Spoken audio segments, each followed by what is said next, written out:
Welcome back to the Red Dice Diaries RPG podcast with John and Hannah. Hi. Now, you may have thought that a cloak was just a garment going back to Roman times or a handy piece of travelling gear, but if you're not careful, you might get a bit more than you bargained for. Today we're going to be looking at the Cloaker.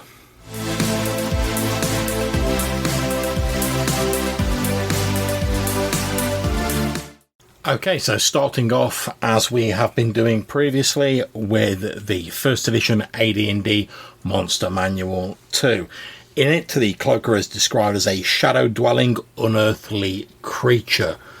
It's a very rare monster that's encountered in deep, dark caverns, which is described as having alien, entirely inhuman thought processes. It's described as bearing a striking resemblance to a cloak, but it has like a mouth and eyes on the inside of it, which, I've got to be honest, love, that seemed a bit of an odd idea for camouflage for like the Underdark to me. Now, I don't know. I mean, maybe the Drow and the Darrow and the Durgar and whatever have got a mad on for cloaks. I don't know. But it just seems a bit odd you'd come across a cloak. See, I always thought of it as being a creature that was kind of like a cuttlefish in its capabilities of hiding. And it's just discovered that if it looks like a fancy cloak, then humans will come and like poke at it, and then it can eat them. That sounds a bit spurious. High intelligence. I mean, what's its stat in the first edition? Yeah, but it's described as being like entirely alien in its thought process. Well, thinking, oh, I look a bit like a cloak. I'll go and hijack somebody. Doesn't really sound entirely alien to me. It sounds pretty human. Yeah, but I've seen pictures of cuttlefish in like experimental tanks playing tic-tac-toe to get food. If a couple of times you hide and you look like the thing that you're next to and it happens to be a piece of fabric, and you realise that humans aren't frightened of fabric, and they walk right up to it and pick it up and pretty much put their mouth again, seems an unlikely circumstance in the Underdark, but maybe I'm wrong. Like I say, maybe the Drow have got a mad on for cloaks. I don't know. One of the main attacks of the Cloaker is that they fly towards foes and they sort of wrap them up, and then they can bite them with their mouth on the inside. Mm-hmm. Any attacks that someone does against the Cloaker while they've wrapped up a victim does half that damage to the victim as well. They can emit an unearthly moaning, which causes a -2 penalty to those who hear it, and as it rises in intensity, it causes various other magical effects, such as fear and the stinking cloud effect. It can manipulate shadows, gaining +1 AC bonus when in shadow, unless a light spell is cast on it, which also blinds the Cloaker. The artwork's okay. I mean, it's black and white, does the job. It's nothing special. I mean, it's a sheep with mouth and eyes, you know, what do you expect? But why don't you tell us a bit about the AD&D Second Ed Monster Manual, love? So, it's one of the iconic creatures from the Second Ed Monster Manual, as far as I'm concerned. Yeah. Because it's just, as you say, so weird and so unlikely. And I think every 14-year-old GM wants to, like, populate a dungeon with creatures like this. Yeah. And, yeah. I mean, it strikes me very much as well that the artwork is much improved in this, because it still looks like a cloak, which they sort of get away from in later editions, but we'll talk about that in a bit. It very much looks like a cloak, but it's more animated, it's more dynamic, and obviously there's colour on it as well, which helps it sort of stand out. So that's pretty cool. So we get a brief rundown of the description, which again is very similar. It's got these 2 rows of spots down its back that look a lot like buttons. It's got these claws that look a lot like a clasp. It's gonna remain still unless it needs to move. So it's gonna pass for a cloak. You have to assume with that sort of level of intelligence that it's doing that on purpose. Yeah. I think as well we get some clarification in that on like various little bits of it just get like sort of tweaked and tuned up a bit. Like you get the clarification that when a foe's wrapped up, the Cloaker automatically does damage to them each turn afterwards. You don't have to roll to hit them, which is nice just to have it like all written down in black and white. Yeah. As with many bits of Second Ed stuff, when they do clarify combat, it makes a lot more sense than First Ed usually. One thing I did notice about the Cloaker in the second-hand monster manual, though, is that unlike a lot of creatures, there doesn't seem to be much additional ecology information. No. It's got a lot of combat section compared to a lot of the other pages in this book to clarify the things you were mentioning, but also I think keeping it really short and saying no, it's virtually impossible to communicate with them, we don't know anything about their society, and we think they might be asexual. Yeah, I mean, the only things it really seems to tell you is that they're very alien creatures, and they're like only mages who've specifically spent years and years trying to wrap their head around their thought processes and have made an intense study of them, can even like contemplate communicating with them, which I suppose is good in a way because it leaves you free to do what you want with them, and it does make them seem a bit more alien, but it also doesn't really give you a lot to go on other than like, here's what they're like in combat. I think also that prevents you from, unless you want to have like a really high level villain mage, you can't have your characters talking to the Cloakers. No, it's not really feasible, is it? Yeah, I think it sort of helps keep them alien to have such a weird creature as this. So, moving on to the D&D 3.5 monster manual, you can see they've definitely tried to make the monster look less goofy in this, although in the previous versions it actually looked like a cloak. Now to me that looks like a stingray sort of dealio, and it looks pretty cool and it's menacing and it's alien, but it doesn't look like a cloak. Now that might just be the angle it's at, but the other ones, they even like the sort of like the fairly basic sort of first edition one, you looked at it and you were like, oh, it's called Cloaker, looks like a cloak. It was like an instant thing you could see, whereas I don't look at that and think cloak. I look at it and think stingray, like devil stingray. Like moving flight position there though.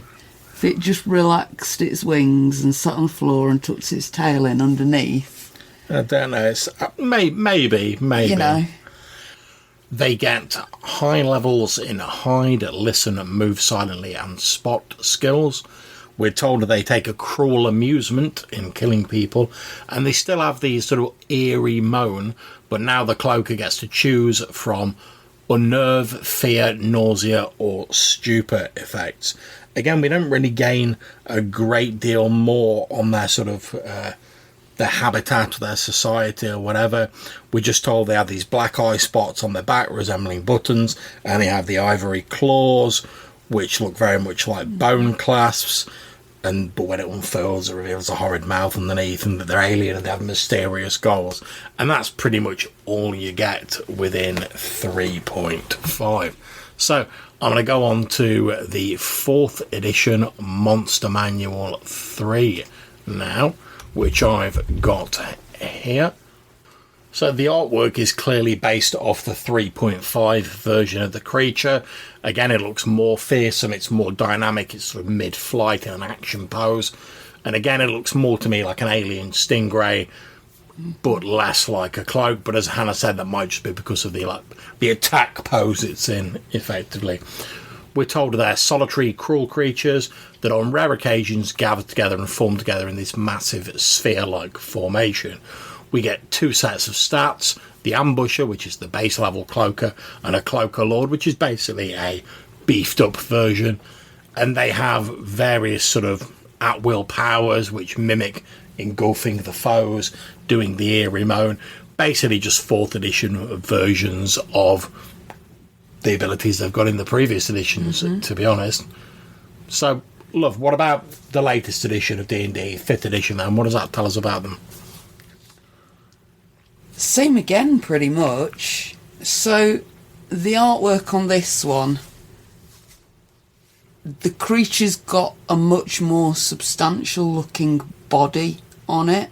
Yeah, it's got a definite body rather than just being like a cloak with a mouth on it. It's the one that looks most like an actual animal that could exist, you know, with organs and a skull and I tell you what else it is. Stuff inside it. Tell you what else it is. The one that looks least like a fucking cloak. Yep.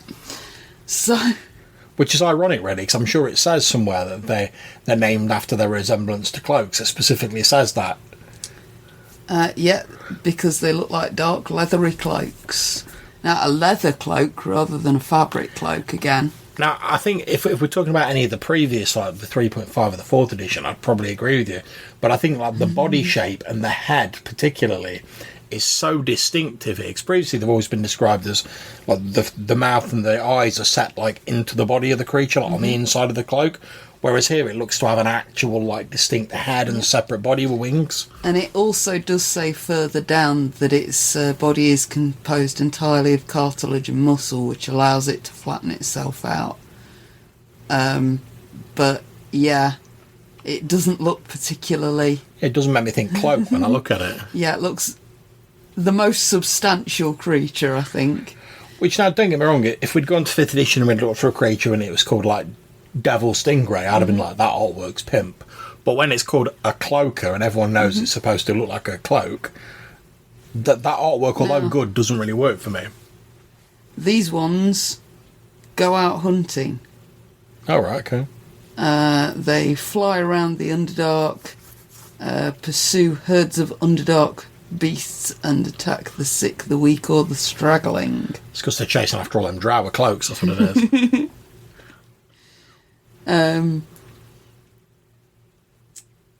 Haunting moans, same again. And it also talks about Cloaker conclaves, which I think it's just put there to be a tongue twister for me. I think that's the sort of like the version of, like, you know, when they glom together in this big sphere. Although it doesn't specifically mention the sphere in 5th edition, if I'm correct. Mm-hmm. One thing I did notice when looking at it is they seem to have like toned down the mirror image power they had in like the earlier versions. So like here it says they only get like 3 mirror images of themselves, whereas I think it's D6 plus 2 in like earlier versions. Have you got something to add? Very constructive. Yeah, I think, again, we get virtually no background on them in 5th edition, save that they're alien and they sometimes get together in these conclaves that you were talking about. Yeah. It says that these are probably to exchange information about new dangers, suitable hunting grounds or development that might affect their habitats. And when it's complete, they separate again. Okay, so anything else on the 5th edition? Nope. Well, now, this is a part where normally we go on to talk a bit about how you might potentially use them in games, but we've had a few call-ins recently from Joe at the Hindsightless podcast, who I know is a big fan of Pathfinder, so I've pulled out my copy of the Pathfinder 1st edition bestiary to look up Cloakers in. And now this one definitely doesn't look like a cloak. That does look like a devil stingray. But the reason I like this is because in Pathfinder, it just leans into it. Straight away it says, resembling hideously evil flying manta rays, cloakers are mysterious and paranoid creatures. So it doesn't really lean on the whole like cloak thing. But what it does say is it says they can twist their strange shape to allow them to disguise themselves as cloaks, which... I know it's just semantics, but I found that easier to get my head around. It looks like a normal sort of manta ray style creature, but it can contort and disguise itself as a cloak. I really like that. It also says in here, which is something I'm going to talk about later, that they can... the stories of cloakers allying with other creatures, hitching a ride on their back and aiding their allies' protection for their own inscrutable reasons. And a rare few of them are priests of an ancient god. So you've got like a sort of a bit of a hint at sort of more of a background here. And they've got the whole like ruck ton of skills you'd expect for a Pathfinder creature. So they've got like disguise +8, +16 if they disguise themselves as a cloak. Fly +10, knowledge, religion +11, high perception, sense, motive, stealth, all of that good stuff. And they can disguise themselves really well. They can engulf foes, which allows them to make grapple checks with bonuses, and they can emit the infrasonic moan as a standard action, which can either cause fear, nausea, stupor, or unnerve people. When they're within dim illumination, they can manipulate shadows as a free round to create one of 3 effects: blur, mirror image, or silent image, as per the spells. They've got a bite attack and the tail attack that we see in other editions of D&D. And I've got to say, I really quite like the artwork in this, to be honest. It doesn't really look like a cloak, but, you know, I find the fact that they've said it can disguise itself as a cloak, that sort of covers that for me. And I'm a pretty big fan of Pathfinder art, even though I don't really use the books very much. I don't really run Pathfinder. I think the artwork in it is just spot on, basically. And it's described as a ray-like creature opening a toothy maw and leering with glaring red eyes. Behind it whips a menacing tail of segmented bone. And I like, you find this throughout the bestiary, like each monster description starts off with just like a little sort of 1 or 2 line quote, sort of summing up something about the creature. And I think that's really handy because it gives you like an instant hook into what the creature's about. Okay, so now we've talked a bit about the Pathfinder bestiary. How about we go on to talk a little bit about using them in games? So, obviously, it's a pretty scary idea. You're walking through these big, dark, spooky caves, and then there's this, like, flapping behind you, and this thing that's massive drops down around one of your mates, wraps him up like he's in a big blanket, and then your mate's dead. And now it's coming for you, and so are its mates. Yeah, I think it's another... That's a scary monster. I think it's another sort of, like, trap or, like, gotcha monster, you know? Like, I mean, to me, it almost seems as it's designed to, like, sort of punish players who, like... Oh, yeah, absolutely. This is clearly something that at some point was in some, like, early D&D dungeon where the DM went... Oh, I'm a bit sick of the players looting all the treasure instantly from everything. I'm going to put a monster in that looks like treasure. Yeah, it's just like, oh, it's a treasure hoard, and some person's gone, all right, my character's going to grab this cloak, it looks like it might be magical, and just like bang it on, and the DM's like, I'll deal with you. Oh, it's a monster, it's like wrapped around you and it's attacked you. And I can see that fits in with the sort of early D&D mood, you know, like death's lurking around every corner. If you don't check your loot or your supplies, lots of dangerous stuff could go down and you could lose a character. And I think later editions of D&D, in my opinion, have sort of moved away a bit of that. And I wonder if, like, the lessening of the Cloaker's resemblance to its namesake Cloak is partly down to that, because the whole, like, trap monster sort of like, surprise, it's not treasure, it's a monster that's got you, isn't really such a big thing anymore. So maybe they thought, oh, it doesn't really need to look like a cloak as much now because it's not being used for the same role. But I tell you what, I do like the idea of that they introduced later on. I like the idea of those Cloaker conclaves that they were talking about, and, you know, sort of like trying to understand them a bit more. I think that's quite cool. I think the idea of an alien mindset and trying to sort of unravel and study the purpose of these secret gatherings is quite interesting. However, the books don't really give you much of an idea, so you're pretty much on your own with it if you want to, something like that. Yeah. So it mentions that some mages do spend a long time studying them and learning to communicate with them to some degree. That's an ideal sort of a patron character to ask your group, first of all, can you go out and find me some cloakers? Where are they? I want to study them. Secondly, can you go and do this thing? Can you go and do that thing to help me study them? I think as well, you've also got potentially like interesting sort of like Cthulhu sort of madness style story. So it's that whole thing of, if you're trying to get yourself into the mindset of a completely alien, inhuman creature, it's that whole like a monster I am, less a monster I become sort of deal. Where like, if you sort of like study them too much, do you end up sort of adopting that mindset yourself? That would be the third beat of that particular story arc, when he's able to communicate with them and maybe finds out he shouldn't really have wanted to in the first place. Now, regarding the conclaves, I've got like a couple of ideas that I just came up with as like some random ideas that might perhaps explain them. I was thinking, like, what if the Cloakers are all like parts of a hive mind or like a single entity, and not the conclave, they're like joining back together? Or I thought, what about if they've got like a great link like the Dominion, like the Founders in Deep Space Nine? You know, where they all periodically come together to like share memories and stuff like that. I thought that could be quite cool. Yeah, and you don't have to make Star Trek references to get me to agree with you. Well, no, but I just thought it's an interesting idea, because one of the things about the Dominion in DS9 is, although they look like humans, they're very much portrayed as like not being humans, and they don't really understand or solids, as they call humans and the other races. They don't understand them, and they're at best trying to imitate them. And I think you could map a lot of that over onto the Cloaker, because they're sort of, they're imitating, like you say, perhaps something they've encountered or they've seen, a garment, but they don't really understand human or like sort of civilized society, for want of a better term. And they are these like alien creatures who are just sort of mimicking it to advance their own agenda. Another thing I was thinking about, which was spurred on by looking in the Pathfinder book, is the idea of it being like a parasite of some kind. Now, I like the idea of a creature disguising itself as a cloak, but it doesn't make a lot of sense for an Underdark creature, or one that just like grabs its victims and kills them like instantly.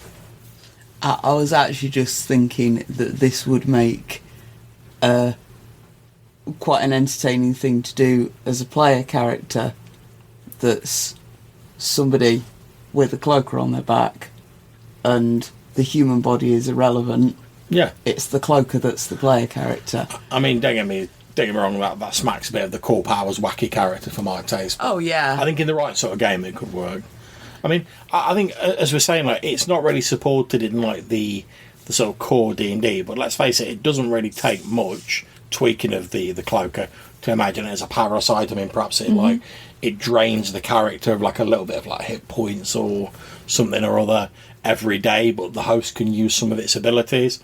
And I mean, depending on the amount that's actually drained from the host, it might be like a long-term partnership that goes on for a while. I mean, if you're okay, you've got to get your cleric mate to like heal you a bit more often, because like you're down a few hit points each day. But if you get the ability to cause fear in your enemies and maybe like fly like a cloaker and like use its tail attack, you might think, well, 3 hit points a day, that's actually like a bargain. Now, using that idea, I think you could also adapt the like sentient magic item rules in D&D. You know, like occasionally like a sentient sword or whatever, or take over its wielder. You could do a similar sort of thing with a cloaker. Or perhaps the cloaker like, absorbs the host's memories over time, sort of storing that knowledge, and you could then say maybe that's why they come together in the conclave, because they all bring all those memories of all the people they've been joined with and like share them out amongst all the other cloakers. Also give you some opportunity for some fun bait and switches. I mean, perhaps the PCs in your game hear about a pale figure wearing a flowing dark cloak who flies through the air, always stays in the shadows, and has been preying on the people of the town in the hours of darkness. Now, most PCs are going to be like vampire, but what if it's a person serving as a host for a cloaker? Perhaps the host's under the direct control of the cloaker, and like the host's body's nearly used up, that's why it's pale, and the cloaker's using its pallid dying host to try and find another vessel. Or perhaps the host's done a deal with the cloaker, and by killing people, the cloaker feeds on them and not on him. And he's sort of like a devil's bargain sort of thing, and he gets the powers, and in return all he's got to do is like sacrifice like a few peasants or whatever to enable the cloaker to continue to feed. I think that could be an interesting way of using it. So have you got any other ideas for cloakers, or how you might like to use them in a game? I don't know about in a game, but I'd love to make a prop of one. That's right up my alley, making, like, sewing up that sort of a raggy, gribbly thing where it's half cuddly toy, half costume. See, I think it'd be funny as well. Like, and I don't know how you'd use this in the game. It's a bit of a dumb idea, but I think it'd be funnier if, like, when the cloakers all like glommed together, instead of being a big sphere, all the cloakers went together and they just made like a bigger, different item of clothing. So, like, all the cloakers get together in the conclave, and it's like a massive pair of trousers or something, all made up out of all these different cloakers, like patchwork together. See, I was thinking of them more like assembling in a neat little pinwheel and forming a gazebo. Or maybe they all get together and it's like a big patchwork quilt of like cloakers. Like I said, I don't know how you'd use that, but I think that could be quite interesting. You could also go with the whole idea of if you imagine like each cloaker as maybe being a part of like a bigger organism, maybe they all sort of join together and each cloaker's like part of like the muscles of like a bigger creature that they form together to make in a sort of like, let's digivolve to our final form sort of style. So I think that could be interesting. Okay, so that's been our episode on the Cloaker. We hope you've enjoyed it. If you've got any ideas on how you might use cloakers in your games, any monsters you'd like us to look at in the future, or anything else you'd like to talk about in an episode, please get in touch. You can do so in a couple of ways. You can leave us a voicemail message using the SpeakPipe website. There's a link in the description of this show. or you can send us an email to rddrpgpodcast@gmail.com. Until we see you next time, take care, stay safe, and whatever you're playing, have fun. Bye.